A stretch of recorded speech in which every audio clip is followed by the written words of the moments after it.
Bây giờ, bạn có thể nằm xuống một cách thoải mái nhất. Chỉ cần là tư thế mà cơ thể bạn cảm thấy dễ chịu.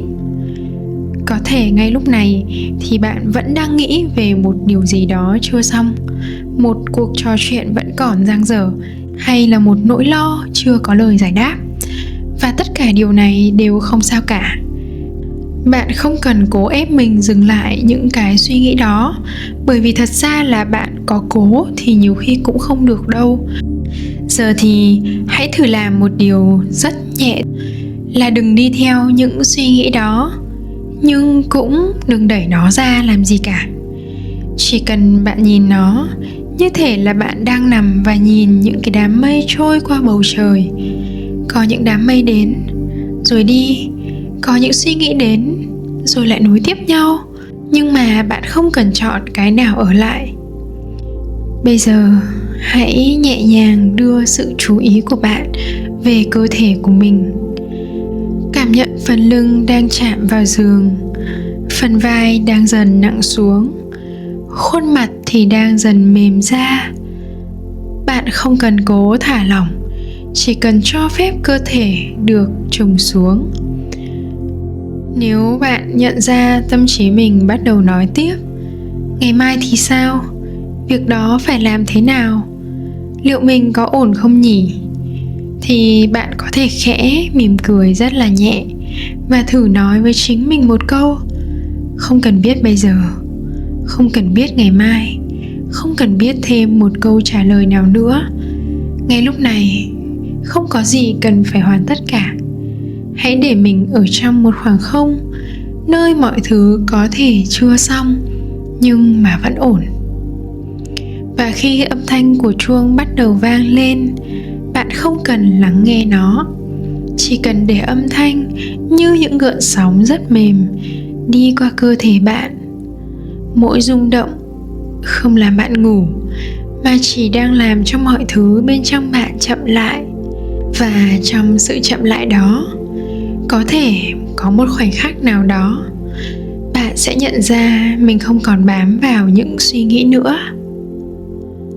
Và rồi giấc ngủ sẽ đến một cách tự nhiên, chỉ cần bạn cho phép.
bạn.